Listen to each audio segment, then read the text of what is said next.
Hi friends, అందరూ ఎలా ఉన్నారు? ఈరోజు వీడియో వచ్చేసి హ్యాండ్ కటింగ్ మార్కింగ్ వేసే ముందు బ్లౌజ్ని 4 ఫోల్డింగ్ లాగా మడతేసుకోవాలి. తర్వాత ఒక 1 ఇంచ్ హెమ్మింగ్ కోసం స్ట్రైట్గా ఒక లైన్ గీసుకోవాలి. నెక్స్ట్ హ్యాండ్ పొడవు, హ్యాండ్కి ఎక్స్ట్రా 1/2 ఇంచ్ పైకి మార్కింగ్ వేసుకోవాలి. తర్వాత హ్యాండ్ లూజ్కి ఒక మార్కింగ్, హ్యాండ్ డౌన్ ఒక మార్కింగ్ వేసేసుకోవాలి. తర్వాత హ్యాండ్ రౌండ్ అది బ్లౌజ్లో కరెక్ట్గా మెజర్మెంట్ ఉంటే అదే రౌండ్ నీట్గా మార్కింగ్ వేసేసుకోవాలి. ఇక్కడ హ్యాండ్ లూజ్ మార్కింగ్ వేసాం కదా, స్ట్రైట్గా ఒక లైన్ గీసుకొని ఎక్స్ట్రా ఖర్చుల కోసం 2 ఇంచెస్ పెట్టేసి మార్కింగ్ వేసుకోవాలి. ఇప్పుడు మనం మార్కింగ్ వేసినట్టు నీట్గా కట్ చేసుకోవాలి. ఇప్పుడు హ్యాండ్ కట్ చేసుకున్న తర్వాత హ్యాండ్ పొడవు దగ్గర ఒక టక్స్ ఇచ్చుకోవాలి.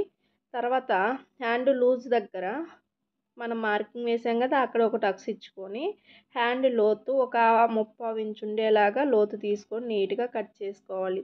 మరి నా వీడియోస్ నచ్చితే ప్లీజ్ సబ్స్క్రైబ్.